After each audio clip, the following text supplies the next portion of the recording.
So ఇప్పుడు బీజేపీలోకి వెళ్ళడానికో లేదంటే ఇంకో పార్టీ నుంచి వెళ్ళడానికో ఇదంతా జరుగుతున్నటువంటి ఒక నాటకం అనుకోవాలి. ఇది బీజేపీ అని నేను అన్నానండి. ఎవరైనా సరే ఇప్పుడు మీకు మాట చెప్తా, బీజేపీ పరంగా బెదరగొట్టారండి. ఎట్టి పరిస్థితుల్లో మీ వాడిని తీసుకొచ్చి పార్టీలో మనం సంకీర్ణ ప్రభుత్వానికి కూటమికి రా అని మనోడు ఒప్పుకోడు. జగన్మోహన్ రెడ్డి చచ్చిన ఒప్పుకోడు. సార్ నన్ను ఏం చేయమంటారు అన్నప్పుడు టార్చర్ ఎక్కువైపోయింది. ఆ మెంటల్ స్ట్రెస్ బీజేపీ వాళ్ళు పెట్టి టార్చర్ కానీ ఇది బెటర్ కదా.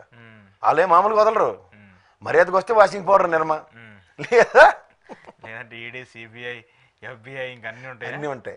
అందులో ట్రంప్ గారిని కూడా కలిసి వచ్చారు కాబట్టి మోడీ గ్యారంటీగా వాళ్ళని కూడా బెదరగొట్టుంటాడు. అదే నేను బెదిరేడు అదే ఆ మా కేసులో చూసి వచ్చినాను. ఇక్కడ ఏంటంటే ఫస్ట్ ఆఫ్ ఆల్ వీళ్ళు ఖాళీగా ఉన్నారు, వీళ్ళకి ఒకసారి బిస్కెట్ వేస్తే వీళ్ళు ఎలాగాడతారో చూద్దామని వీళ్ళు నేను కాదమరినత్వం నేను ఆ బోర్డు చెరబడిపోయింది అది ఇదని పెట్టకథలు చెప్పి 9 నెలలు కాలక్షేపం చేసినప్పుడు ఎలాగో కాలక్షేపం కార్యక్రమాలు ఉన్నారు కాబట్టి నా ట్రంప్ కార్డు నువ్వు వెళ్ళి ఆడి అటుపక్క ఆడు గేమ్ ఎలా ఉంటుందో చూద్దామని పంపించారు. ఏమవుతుంది ఇప్పుడు? ఇంకా ఏం ట్రంప్ కార్డు సార్ ఆయన ఆ రకంగా విమర్శిస్తుంటే ఏమని విమర్శించారు సార్? ఎవరు జగన్మోహన్ రెడ్డిని పల్లెత్తి మాట అన్నారు. జగన్మోహన్ రెడ్డి ఏమన్నా మరి ఇంకెవరు ఎవరు ప్రాంతీయ పార్టీలో ఒక చుట్టూ తిరుగుతుంది రాజకీయం. అంతేకాని జగన్మోహన్ రెడ్డిని కాదని సజ్జల రామకృష్ణ రెడ్డి బయటకు వచ్చి అధ్యక్షుడు నేను ఇవాళ నుంచి లేకపోతే చంద్రబాబు నాయుడు గారు లేకపోతే తెలుగుదేశం నుంచి నేను బయటకు వచ్చండి అందరూ నేను కాపాడుకుంటానని చెప్పిన ఉదంతా ఇవ్వడం చెప్పండి. ఆయన చుట్టే పరిభ్రమిస్తుంది. ఆయన ఆడింది ఆట పాడింది పాట, అదే రాజకీయం. దాంట్లో వీళ్ళందరూ వెళ్ళి ఇచ్చేసేస్తాం అంటే వీళ్ళు ఎవరు వీళ్ళు అసలుకి? అఫ్ కోర్స్ జగన్మోహన్ రెడ్డి ప్రజలు ఎవరిని చూసినా ఏం చూసినా సరే జగన్మోహన్ రెడ్డిని చూస్తారు. వీళ్ళెవరు కూడా ప్రజాక్షేత్రం నుంచి వచ్చినటువంటి నాయకులు కాదు కదా ఇక్కడ ఉన్నటువంటి నాయకులు. ఇప్పుడు ఈ ముగ్గురులో సజ్జల గారు కానీ ఈ సుబ్బారెడ్డి గారు కానీ లేదంటే ఈ మన విజయసాయిరెడ్డి గారు వీళ్ళే ప్రజాక్షేత్రంలో డైరెక్ట్గా ప్రత్యక్షంగా వచ్చినారు కదా. ఏ మాటకు వస్తే ఆయనకి ఎంపీ టికెట్ ఇచ్చాడు, ఓడిపోయిన రాజ్యసభకు వచ్చిన ఉపద్రవం ఏం లేదు కదా ఆయన సేఫ్ గానే ఆయన పరీక్ష ఇలా గోపెట్లో చూసుకున్నాడు LIC సింబల్ లాగా. మధ్యలో దీపం ఆర్పేసుకుంటాను ఉఫ్ నేను ఊతానంటే అప్డేట్ చేస్తాడు. అంటే ఆయన ఎందుకు ఊదాడంటే ఇంకొకరు వచ్చి నూనె పోసి వెలిగిస్తారనుకో. ఎవరు వెలిగించక్కర్లే. ఇప్పుడు ఉన్న అది ఒక గేమ్ సార్. పొలిటికల్ ఈక్వేషన్స్ లో ఒక పజిల్ నడుస్తూ ఉంటుంది. అందులో చెస్ మూవ్, ఈ మూవ్కి ఆ మూవ్ ఏంటో చూడండి. అట్నుంచి ఇప్పటికి మూవ్ లేదు. ఒకవేళ అది ఫిల్ చేస్తే ఏమవుతుంది? సుజనా చౌదరిని ఫిల్ చేస్తే ఏంటైంది? మా దేవేంద్ర గౌడ్కి ఇక్కడ ఫిల్ చేస్తే ఏమైంది? లాస్ట్కి మళ్ళీ మాతృ సంస్థ దిక్కు కదా. మాతృ సంస్థ అంటే ఇప్పుడు ఆయన చాలా చాలా క్లియర్గా చెప్పాడు, నా మనసు విరిగిపోయింది, ఇంకా గర్వాపసి అనేది ఎట్టి పరిస్థితిలో ఉండదు అని చాలా క్లియర్ కట్గా చెప్పాడు. మా దేవేంద్ర గౌడ్ కూడా అలాగే. అసలు ఎంత ఉద్యమం జరుగుతుంటే నా వంతుకి వెళ్ళి కేసీఆర్ దగ్గర నేను చేయను అంటే అప్పటి నుంచి ఇప్పటికీ నేను కూడా నెంబర్ 2 తెర నేను కూడా పార్టీ పెట్టి చూపిస్తానని వెళ్ళాడు. ఏమైంది లాస్ట్కి? ఓకే చెప్పండి. దానికి సమాధానం లేకుండా మీరు చిట్లించుకుంటే మేమేటి చేస్తాం కాదు. మీరు చెప్పే రాజకీయాల్లో అసలు దేనికైనా సంబంధం ఉండి ఏడుస్తుంది అంటే చూడండి. దేనికి సంబంధం ఉండట్లేదు. ఉండదు. ఉన్నప్పుడే అన్ని డాట్స్ కలపండి అంతే. సో ఖచ్చితంగా అదైతే ఉంది. మీ ఇంకా సార్ మీరు ఒక మాట చెప్తా, సోనియా గాంధీ కాంగ్రెస్ ని ఎదిరించి నిలబడిన వ్యక్తి జగన్మోహన్ రెడ్డి ఒప్పుకుంటారు కదా. డెఫినెట్ గా అలాంటి వ్యక్తి ఈ చిన్న శతకాలను ఎదుర్కోవడం ఇంకెంతసేపు? చిన్న చితకంటే నేను అంటుంది అదే. నేను మీకు మళ్ళీ చెప్తున్నాను, కాంగ్రెస్ అనే ఒక పార్టీ అతనికి CBI ED 16 నెలల జైలు దిగ్బంధం చేసినప్పుడే పక్కెళ్ళకుండా అని చెప్పాడు ఆయన. వీళ్ళు ఇంకా ఏటి చేయకుండా ఆయన జడిచిపోయాడు. భయం పడ్డాడన్న కోణాల్లో మీరు మాట్లాడితే ఎలా? జరగని పని అది.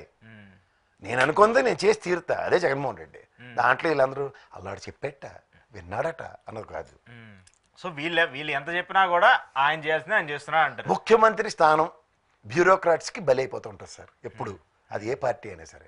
ఇంకోసారి అదే అయింది, వాళ్ళే పనికిమాల కోటరీ. ఓకే, ఆ కోటరీలో ఇప్పుడు ఉన్న వాళ్ళందరూ వీళ్ళు ఇంకా ఆ బ్లేమ్ తీసుకోవాల్సింది అంతే.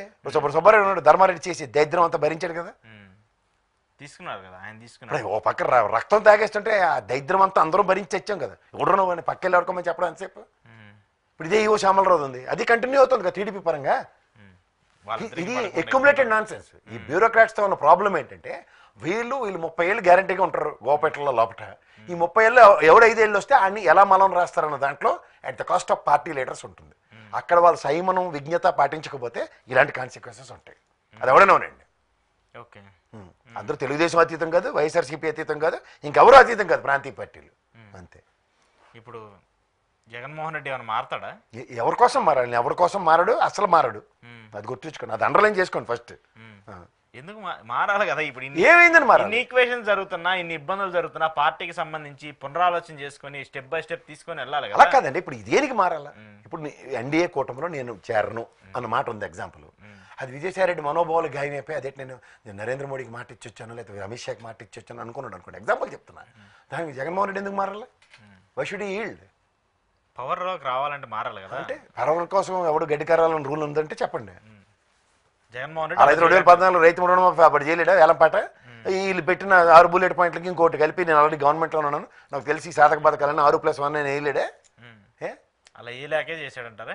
ఒప్పుకోడు ఆయన స్ట్రైట్ లైన్ మెథడ్లో వెళ్తాడు. నచ్చితే నచ్చి గవర్నమెంట్ ఇవ్వండి, లేదంటే ఆయన ఏడు చేయాలని తెలిసి హ్యాపీగా ఉంటాడు. మన అపోజిషన్లో లేడని చెప్పి కూర్చున్నాడు, యువత పోరాటం చేసి చూపించాడు కదా.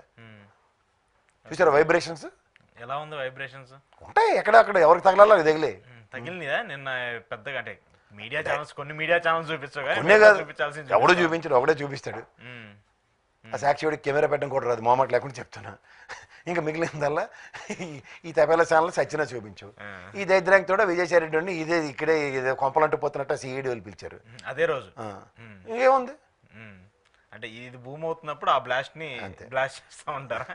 మేము ఇక్కడ మా పని చేసుకుంటాం, మీడియా కవరేజ్ ఎలా ఉండదో నాకు తెలియదు ఏటప్పటి. మా పని మమ్మల్ని చేసుకుంటాం, వీళ్ళు పక్కెళ్ళి ఆడుకో, వాళ్ళు ఆడించి కాసేపు అని పిల్లల్ని ఏడుస్తుంటే గొక్క పెట్టి ఏడుస్తుంటే ఏడిపిస్తుంటే ఎవరో ఒకటి వెళ్ళి ఆడిస్తారు కదా, అలా విజయసాయి రెడ్డి వచ్చి 7 కాసేపు ఆడించాడు.